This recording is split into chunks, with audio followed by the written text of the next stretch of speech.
گھر میں کہہ دیا پردہ کرو، پر گھر میں بچیاں پردہ تب کریں گی جب ان کی اماں پردہ کرے گی. گھر کے اندر عمل چلتا ہے، باہر تو چلو بات بھی چل جاتی ہے. تو والد کا جب تک کردار بچے نہیں دیکھتے جب تک، اتنی دیر تک ان کا تبدیل ہونا ممکن نہیں ہوتا.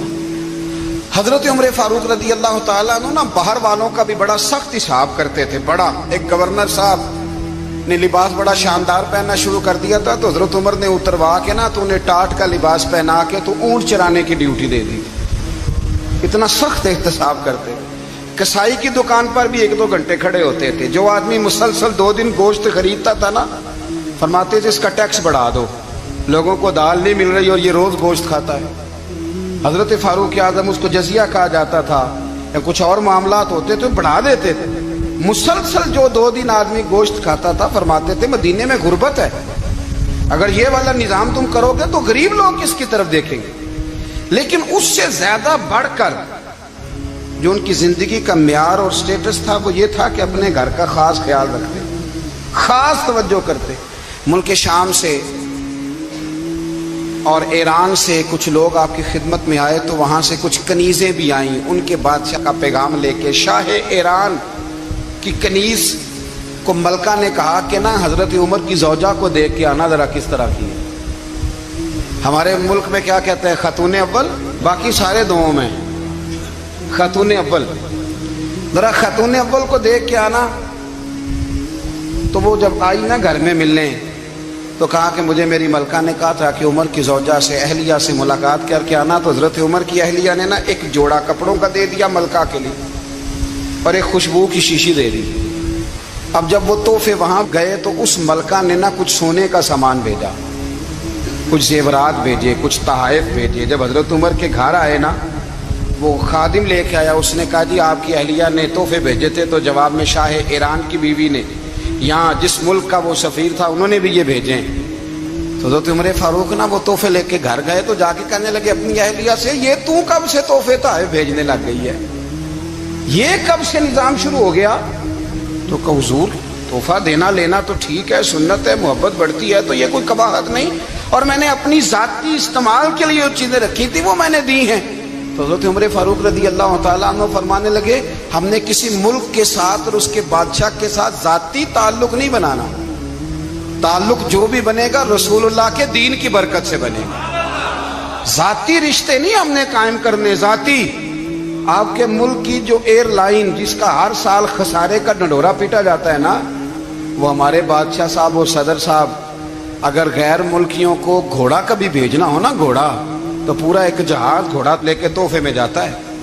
پورا جہاز غریب قوم کا یہ سرمایہ. اور قوم بڑی بادشاہ ہے، لائنوں میں لگ کے ووٹ دیتی ہے. 2 کام ہمیشہ لائن میں لگ کے کرنے، ایک بل لائن میں لگ کے جمع کرانا ہے، اور ایک ووٹ لائن میں لگ کے، تاکہ پھر پورے 5 سال لائن میں ہی لگے رہیں. مرضی سے آپ ووٹ دینا، پر جو بات درست ہے اس کو سنو. حضرت عمر فاروق رضی اللہ تعالیٰ عنہ نے اپنی اہلیہ سے پوچھا کتنے کا تھا وہ تیرا جوڑا اور خوشبو کی شیشی؟ انہوں نے کہا 3 دینار کی. فرمایا یہ 3 دینار تیرے، اور باقی جو تحفے آئے ہیں وہ تو خود کہہ، چونکہ اس نے تیرے نام بھیجے ہیں، تو کہہ کہ میں مال غنیمت میں دیتی ہوں، تو کہہ میں مسلمانوں کو کہہ. تو زوجہ ہنس پڑی، کہنے لگی میں نام بھی کہوں تو مجھے کہنا تو پڑے گا ہی، کہنا تو میں نے ہے ہی، کیونکہ سامنے عمر فاروق ہیں، لہذا فرمایا کہہ دیتی ہوں میں نے دیا خزانے کو. حضرت عمر نے جمع کرا لیا. بھائی یہ کیا بات ہے، میرے گھر والے جو مرضی کریں، ان کا معیار زندگی جس طرح کا مرضی ہو. اور حضرت عمر ایک جملہ کہا کرتے تھے، اللہ کرے کہ یہ باتیں اس دور حاضر میں ہماری سمجھ میں آئیں. حضرت عمر فاروق رضی اللہ تعالیٰ عنہ اپنے بچوں کو فرمایا کرتے تھے کہ بہت آدمی کو بھوک لگی ہو نا، اور پھر اس کی پسند کا کھانا پکا ہو، جتنے شوق سے وہ اس کھانے کو دیکھتا ہے نا، فرمایا اس طرح پوری قوم اپنے بادشاہوں کے خاندان کو دیکھتی ہے، اس تیزی کے ساتھ دیکھتے ہیں کہ ان کے گھر میں کیا ہو رہا ہے، ان کا معیار زندگی کیا ہے، ان کا سٹیٹس کیا ہے. آپ کے بچے دونوں کاروبار کے لیے مصر گئے، ایک بہت بڑا قافلہ گیا مدینے سے مصر تجارت کے لیے. تو یہ گئے تجارت کے لیے، تو حضرت عبداللہ ابن عمر، حضرت عبید اللہ ابن عمر، حضرت عمر کے دونوں بیٹے گئے. جناب عمر فاروق کے بچے جب وہاں پہنچے تو مصر کے گورنر نے نا لوگوں کو تعارف کرایا کہ یہ عمر فاروق کے بیٹے ہیں. ایک چھوٹی سی بات کر دوں, یہ چودھری کے بیٹے کو کون بتاتا ہے کہ تو چودھری کا بیٹا ہے؟ باہر والے بتاتے ہیں, گھر والے. اور سیٹھ صاحب کے بیٹے کو کون بتاتا ہے کہ تو سیٹھ صاحب کا بیٹا ہے؟ اور مالک کو کون بتاتا ہے کہ تو مالک کا بیٹا ہے اور یہ کرایہ دار ہے؟ یہ کون بتاتا ہے؟ یہ سوچ ہم دیتے ہیں بچوں کو. چودھری اور کمی کی سوچ, امیر اور غریب کی سوچ, مالک اور کرایہ دار کی سوچ, گھر کے مالک کی اور کام کرنے والے کی سوچ, یہ ہم دیتے ہیں. یاد رکھنا, یہ ہم دیتے ہیں, یہ ہمارا مزاج ہے. یہ باہر سے نہیں آتی. تو کوئی شہزادہ ہے, تو سیٹھ ہے, تو نواب ہے, یہ سوچ باہر سے نہیں آتی. یہ اماں سوچ دیتی ہے, اماں. یہ ابا سوچ دیتا ہے. اور پھر جب تباہی اترتی ہے تو اس کے ذمہ دار بھی باہر والے نہیں ہوتے, گھر والے ہوتے ہیں. گھر والے. ہمارے بچوں کی طبیعتوں پر زیادہ نقش باہر والوں کا نہیں ہوتا, گھر والوں کا ہوتا ہے. یاد رکھیے گا. حضرت عمر فاروق رضی اللہ, بچے ہیں, شہزادے ہیں, وہ کاروبار کرنے گئے اور وہاں بتایا گورنر صاحب نے کہ یہ فاروق اعظم کے بچے, امیر المومنین کے. لوگوں نے ان سے زیادہ مال خریدا, تجارت میں زیادہ نفع ہوا. ظاہر ہے کہ وہ آپ کے جو اللہ خیر کرے حکمران ہیں, ان کے کاروبار کتنے ملکوں میں ہیں, کس بنیاد پر ہیں؟ وہ صرف اس بنیاد پر کہ وہ حکمران رہے, ان کے لیے آسان تھا بڑے لوگوں سے تعلقات بنانا. حضرت عمر فاروق رضی اللہ تعالیٰ عنہ کے بچے ڈھیروں مال کما کے جب واپس آئے نا, تو حضرت عمر سے آ کے بچوں نے بطور محبت کا, ابا جی اللہ نے بڑا ہی فضل کیا ہے, بڑا مال کمایا الحمدللہ, یہ دیکھیں کتنا نوازا ہے. تو حضرت عمر کہنے لگے سارے قافلے نے اتنا ہی کمایا ہے, سارے قافلے نے اتنا ہی کمایا ہے؟ تو حضور نہیں, سارے قافلے نے اتنا نہیں کمایا, سب کو اتنا نہیں ملا. وہ تو وہاں گورنر صاحب نے لوگوں کو تعارف کرایا تھا کہ یہ عمر کے بچے ہیں, تو لوگوں نے پھر ہم سے بڑا ہی خریدا. تو حضرت عمر فرمانے لگے ٹھیک ہو گیا, میں بات سمجھ گیا. اس طرح کرو, جو تمہاری اصل زر تھی نا, جو راز تھی, وہ رکھ لو اور باقی سارا مال مال خزانہ میں جمع کرا دو. اس لیے کہ یہ تم نے تجارت نہیں کی, یہ تم نے اپنے باپ کا نام بیچا ہے, یہ تم نے امیر المومنین کے بیٹے ہونے کا فائدہ اٹھایا ہے. فرمایا یہ تمہارا نہیں حق, یہ مسلمانوں کا ہے. اس لیے کہ یہ مال تم نے محنت سے نہیں کمایا, یہ باپ کی کرسی کا فائدہ اٹھایا ہے. اور فرمایا اگر تم نے مال جمع نہ کرایا تو میں مال بھی لے لوں گا زبردستی اور کوڑے بھی ماروں گا, ڈبل سزا دوں گا. مرضی سے جمع کراؤ گے تو کوڑوں سے بچ جاؤ گے. بڑے بیٹے نے تو جمع کرا دیا, تو چھوٹا تھوڑا پریشان ہوا. تو حضرت عبداللہ ابن عمر چھوٹے بھائی کا ماتھا چوم کے کہنے لگے بیٹے چپ کر کے جمع کرا, یہاں بھی فخر کر کے ہم عمر کے بیٹے ہیں, اور قیامت میں بھی فخر کریں گے کہ ہم فاروق اعظم کے بیٹے ہیں. حضرت عمر فاروق نے ذاتی زندگی پر جو توجہ دی, گھر والوں کے معیار پر جو توجہ دی حضرت عمر فاروق رضی اللہ تعالیٰ عنہ نے, وہ بھی بڑی دیدنی ہے. حضرت ابو موسیٰ اشعری کو نا آپ نے وزیر خزانہ بنایا تھا. تو حضرت ابو موسیٰ اشعری کہتے ہیں کہ حضرت عمر کو شیخ خزانے میں رہنے تو دیتے نہیں تھے. ایک دن نا میں صفائی کر رہا تھا اس کمرے کی جس میں خزانہ رہتا تھا. ہمارے تو ملک میں جو جاتا ہے وہ صفائی کر کے ہی جاتا ہے, اللہ خیر کرے. اور خیر معیار بدلتا ہے. جو پچھلی حکومت ہوتی ہے وہ قرضہ اٹھاتی ہے, وہ باہر سے جاتی ہے تو قرضہ لے کے آتی, اور جو نہیں آتی ہے وہ کہتی ہے ہمیں پیکج مل گیا ہے. وہ قرضہ نہیں اٹھاتے. ان کو کیا ملتا ہے؟ یعنی پچھلی نے قرضہ لیا تھا اور ہم نے, واہ جی واہ کیا خوبصورت انداز ہے. اس کا نام بدل کے نا, انہوں نے قرضہ لیا تھا اور ہم نے, میں کہا بڑے شاندار سیانے بندے ہو گئی. حضرت سیدنا ابو موسیٰ اشعری کہتے ہیں کہ میں نے نا مال غنیمت کی صفائی کی تو 1 دینار مجھے نا کہیں پڑا ہوا مل گیا. تو فرماتے ہمیں اجازت ہوتی تھی کہ 1 دینار ہم اپنی مرضی سے کہیں خرچ کر سکتے تھے. اگر آپ ناراض نہ ہوں تو ہمارے ہاں جب چیئرمین صاحب, ناظم صاحب ٹھیکے دیتے ہیں تو ٹھیکیدار ان کا چھوٹا بھائی ہوتا ہے, یا چچا کا بیٹا ہوتا ہے, یا خالہ کا بیٹا ہوتا ہے. وہ خود ناظم ہوتے ہیں اور ان کا چھوٹا بھائی ٹھیکیدار ہوتا ہے. یعنی وہ نا سارا کچھ گھر کے اندر ہی رہتا ہے. گھر کے اندر ایک پیسہ دیتا ہے, دوسرا واپس اس کو واپس کر دیتا ہے, گھر کے اندر ہی. اب تو خیر ہمارے لوگ سمجھدار ہو گئے. ایک بندہ ایک سیاسی جماعت میں ہوتا ہے, دوسرا دوسری میں, اور تیسرا جس کی بھی حکومت آئی حکومت تو ہماری رہے گی نا, ایک بندہ تو ہے نا اس جماعت. یہ اچھا لوگوں نے ایک طریقہ نکالا ہے. تو حضرت عمر کے بیٹا گزر رہا تھا, تو حضرت ابو موسیٰ اشعری کہتے ہیں میں نے صفائی کی تو 1 دینار نکلا. تو میں نے وہ 1 دینار نا حضرت عمر کے بیٹے کو دے دیا. میں نے کہا لو بیٹا اپنے چچا کی طرف سے تحفہ. تو گھر جا کے انہوں نے حضرت عمر کو بتایا کہ چچا نے پیسے دیے ہیں. چھوٹے بچے تھے. حضرت عمر نے حضرت ابو موسیٰ اشعری کو بلا لیا اور بلا کے فرمانے لگے میں تو تمہیں اپنا دوست جانتا تھا اور تو نے میری اولاد کو ہی دنیا دار بنانا شروع کر دیا. میرے بچوں کو ہی تم نے دنیا دار پیسوں پہ لگانا شروع کر دیا. میں تو تمہیں یار سمجھتا تھا. فرمایا تمہیں چاہیے تھا میرے بیٹے کو نصیحت کرتے کہ بیٹا پیسوں سے رب راضی نہیں ہوتا, اس کی رضا والے کام کیے جائیں تو رب راضی ہوتا ہے. اور فرمایا تمہیں کوئی اور گھر نہیں ملا تھا تباہ کرنے کے لیے, میرا ہی گھر ملا تھا. اٹھاؤ اپنا دینار اور خبردار آج کے بعد میرے بچوں کے ساتھ یہ والی نیکی نہ کرنا. اور ہمارا کیا سٹیٹس ہے؟ دوستی ہے ہی اس سے جو تحفے زیادہ دے, جو بچوں کو خراب کرنے میں مدد زیادہ کرے اس کے ساتھ یہ رہنا. حضرت عمر نے گھر پہ اور سب سے بڑھ کر اپنی ذات پہ توجہ کی. حضرت ابو مالک رضی اللہ تعالیٰ عنہ کہتے ہیں میں عمر کے پیچھے پیچھے ایک باغ میں گیا, اکثر اس باغ میں جایا کرتے تھے. اور عمر جا کے نا تو درخت کے نیچے بیٹھ گئے اور فرمانے لگے او امیر المومنین اللہ سے ڈر جا, ورنہ جس رب نے حکومت دی ہے وہ عذاب بھی بڑا دے گا. ڈر جا رب سے. کبھی ساری زندگی حضرت عمر نے اپنا کوئی تعارف نہیں کرایا, کبھی نہیں. ایک بندے نے آپ کے سامنے تعریف کر دی آپ کی تو فرمانے لگے تو خود بھی ہلاک ہوا اور مجھے بھی ہلاک کر دیا. کیا ضرورت پڑی ہے میری تعریفیں کرنے کی؟ اتنی دیر میری تعریف میں لگائی. اللہ کا ذکر کرتا رب تجھے ثواب دیتا, حضور پہ درود پڑتا تو رب تیرے اوپر رحمتیں نازل کرتا. کس چکر میں ہے؟ آج جتنا اچھی کوئی خوشامد کرے اتنی اچھی وزارت ملتی ہے, جتنی اچھی اس کو جو ہے وہ چاپلوسی کرنی آیا درجہ بھی اسے اتنا ہی اچھا ملتا ہے. حضرت عمر فاروق رضی اللہ تعالیٰ عنہ آپ کے بیٹے کہتے ہیں, صاحب فتوح الشام نے لکھا ہے, آپ کے صاحبزادے کہتے ہیں میں نکلا تو میرے ابا جی نا اپنی پشت پر مشکیزہ رکھ کے کنویں سے پانی بھر کے آ رہے. میں دوڑ کے آگے گیا, میں نے کہا ابا جی مجھے دے دے. فرمانے لگے بیٹا تیرا کیا خیال ہے, کوئی اور نہیں تھا مشکیزہ بھر کے لانے کے لیے, تیرا کیا خیال ہے؟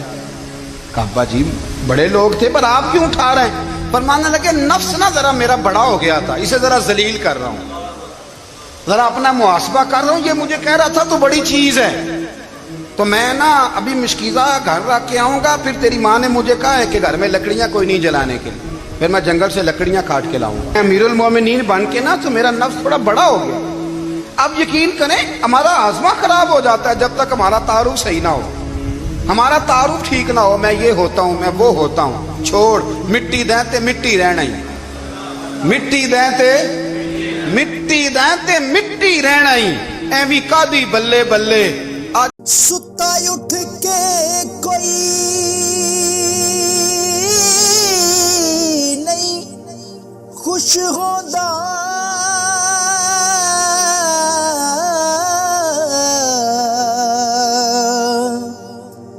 بڑے ستے جگا کے میں ویکھیا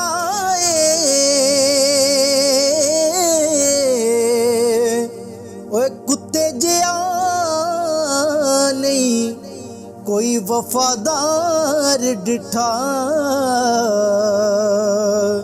تے ٹکر سکا بھی پا کے ویکھ آئے.